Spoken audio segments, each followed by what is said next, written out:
पिछले 15 सालों में सबसे ज़्यादा यानी 16% उन्होंने इजाफा किया है जो नए हथियार खरीदने हैं। अब ये किसके लिए खरीदने हैं? ये हमारे लिए खरीदने हैं ना, और किसके लिए खरीदने हैं? राफेल जहाज़ और फिर वो जो S-400 मिसाइल जो उनका वो डिफेंस सिस्टम है, वो हाई ऑल्टीट्यूड तक जो उनकी सलाहियत बढ़ गई है, इससे हमारे मिसाइल्स के लिए और एयरफोर्स के लिए बड़े सीरियस चैलेंजेस आने वाले हैं। जो बड़ी स्टोरी है, जो इंडिया से आ रही है स्टोरी, इंडिया के डिफेंस बजट के हवाले से, और एक सिर्फ 2 फिगर दूंगा फिर, क्योंकि major general retired Ejaz Awan sahab हमारे साथ हैं, उनसे इस पर बात करेंगे। देखिए, तकरीबन 49.6 बिलियन डॉलर्स का ये बजट है, 3% उन्होंने इंक्रीज़ की है, और इसमें 18.48 अरब डॉलर जो हैं वो वेपन्स प्रोक्योरमेंट के लिए हैं, नए हथियार खरीदने के लिए हैं। इंडिया ये सब कुछ कर रहा है। और आपको ये याद होगा कि जब पिछला बजट हमारा था तो जनरल कमर जावेद बाजवा और पाकिस्तान की फ़ौज ने अपने इस बजट को सीज़ कर दिया था पाकिस्तान के हालात को देखते हुए, और ये कहा था कि कोई बात नहीं, अगर हमारे पास वसाइल नहीं भी हैं तो भी ये फ़ौज उन जवानों पर मुश्तमिल है, इसमें वो बच्चे हैं हमारे जो अपनी जानों का नजराना दे के इस मुल्क की हिफाजत करेंगे। और दूसरी तरफ इंडिया, तो मैं जनरल एजाज अवान साहब की तरफ आता हूँ, और ये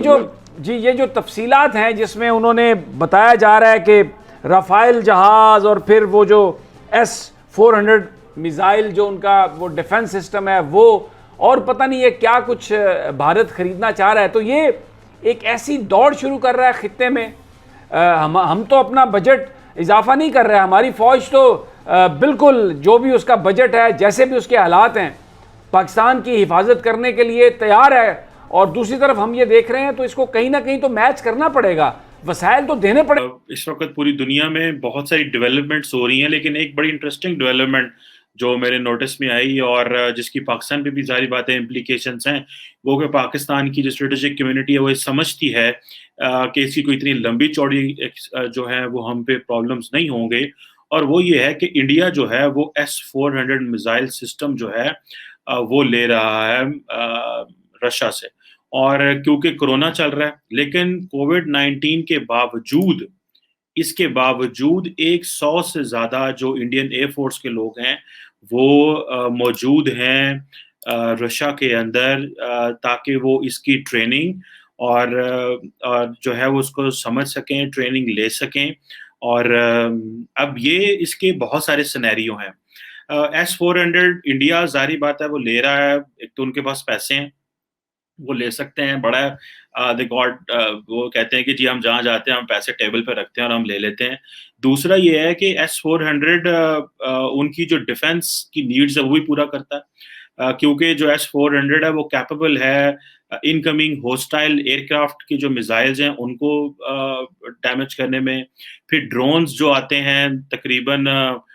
2 किलोमीटर से 400 किलोमीटर तक की रेंज के दरमियान जो ड्रोन है उनको भी वो टारगेट कर लेता है, और तकरीबन ये इसकी जो ट्रैकिंग कैपेबिलिटी है वो तकरीबन 600 किलोमीटर तक है, जिसको पाकिस्तान भी खरीदना तो चाहता था, लेकिन ऑब्वियसली हमारे पास इतने पैसे नहीं हैं। That is a reality. कहा जाता है कि S-400 जो है वो तकरीबन पाकिस्तानी कोई तकरीबन 1 अरब डॉलर का एक जो उसका यूनिट है वो मिलता है। पहले ये S-300 था, ये उसी फैमिली से S-400 है। कहा तो ये जाता है कि जो रशिया है उसने खुद अपने लिए S-500 डेवलप कर लिया हुआ है, और जो कि S-400 से भी जो है कोई 2.5 टाइम्स ज़्यादा फास्टर है। अब ज़ाहिर बात है इसको इस मिसाइल कैपेबिलिटी को इस एयर डिफेंस सिस्टम को रखना आम बात नहीं है, क्योंकि इसके लिए आपके पास पॉलिटिकल मसल्स चाहिए, आपकी स्ट्रेटेजिक कैपेसिटी चाहिए, और आपकी फाइनेंशियल